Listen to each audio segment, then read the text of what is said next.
ओम नमः शिवाय, हर हर महादेव, जय महाकाल। आप सबको पता है सावन का महीना चल रहा है, मेरे देव आदिदेव महादेव जी का महीना है। आप सब लोगों पर मेरे महादेव की कृपा सदैव बरकरार रहे और साथ ही साथ आपकी जो भी मनोकामना है वो इस सावन के महीने में पूरी जरूर हो, यही मैं महादेव जी से प्रार्थना करता हूँ।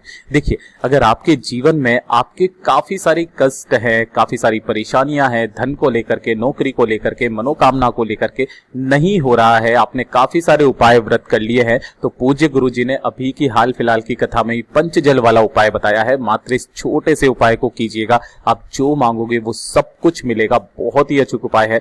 पूज्य गुरु जी की कथा से सुन करके और समझ करके पूरे उपाय को बड़े ही विस्तार से बताऊंगा, परंतु उससे पहले आप सबसे एक छोटी सी गुजारिश करूंगा कि जो लोग पहली बार आए हैं चैनल को सब्सक्राइब जरूर करना और वीडियो को लाइक करके महादेव जी का कोई सा भी प्यारा नाम कमेंट बॉक्स में लिखना मत भूलिएगा। हमारे महादेव की फैमिली 1 लाख लोगों की फैमिली होने वाली है। आप सभी लोगों के प्यार दुलार की वजह से ही ये संभव हो पाया है, तो थोड़े से और कमी है। आप जो भी व्यक्ति इस वीडियो को देख रहे हैं सब्सक्राइब जरूर कीजिएगा, ठीक है ना। चलिए, इस पूरे वीडियो के अंदर हम लोग बात करेंगे 3 महा उपाय की, ठीक है ना। तीनों महा उपाय जो होंगे वो अलग अलग तरीके के होंगे, अलग अलग चीजों के लिए होंगे। सबसे पहले बात कर लेते हैं पहले वाले उपाय की तरफ, ठीक है। देखिए, पहला वाला जो उपाय है ना, ये किन लोगों को करना है?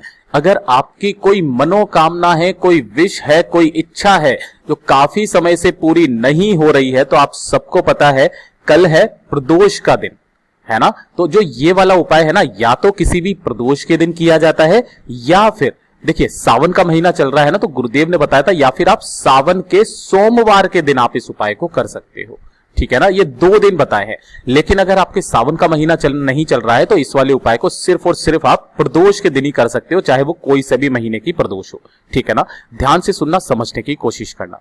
इस वाले उपाय के अंदर आपकी करने का एक तरीका है, उसी नियम के साथ में आपको फॉलो करना पड़ेगा। सबसे पहले आपको लेना होगा 1 लोटा शुद्ध जल अपने घर का।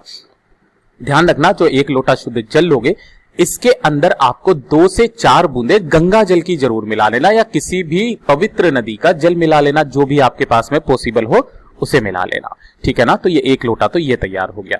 इसके बाद में आपको चाहिए होंगी 2 बेलपत्र। अब ध्यान रखना, बेलपत्र कहीं से भी खंडित ना हो, और ऐसी बेलपत्र लेना जिसमें ये वाली डंडी भी हो। ये जो मैंने लाल लाल करी है ना, ये वाली डंडी, मैंने कई बार देखा है कि कुछ एक बेलपत्रियां ऐसी होती है जो यहां से ऐसे करके जुड़ी हुई रहती है ना, ऐसे करके जुड़ी हुई रहती है। याद रखना, तो आपको ऐसी वाली नहीं लेनी है, आपको बेलपत्र ऐसी लेनी है जिसमें ये वाली डंडी भी हो, ठीक है।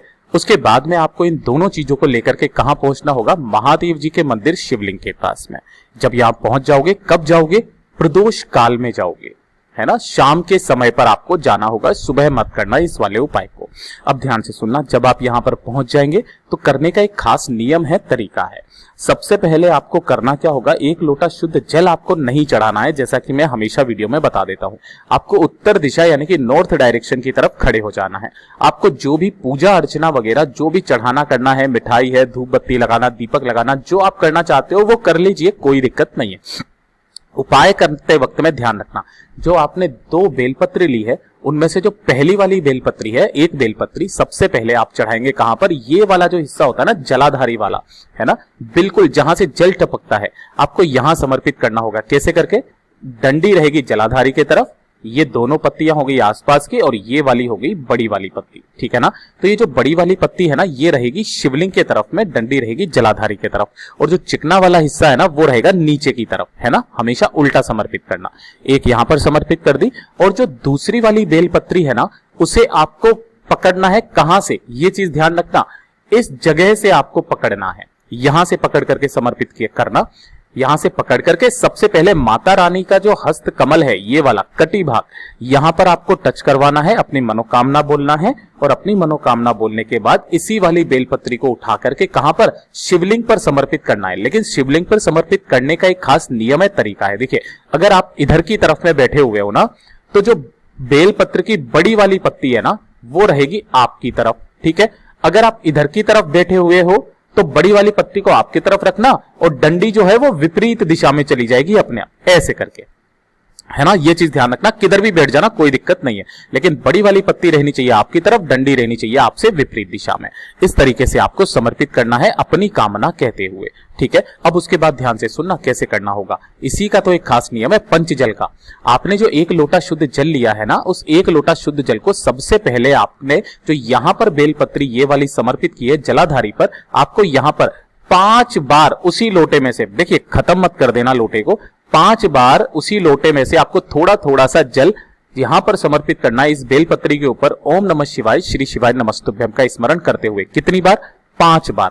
अब जो थोड़ा सा जल बच गया है ना, वो जो यहां पर बेलपत्र जो आपने समर्पित करी है, इस वाली बेलपत्र पर भी आपको 5 बार ओम नमः शिवाय, श्री शिवाय नमस्तुभ्यम का स्मरण करते हुए आपको यहां पर समर्पित करना है। लेकिन ध्यान रखना, इस तरीके से जल समर्पित करने का भी एक खास नियम है, तरीका है, ठीक है ना।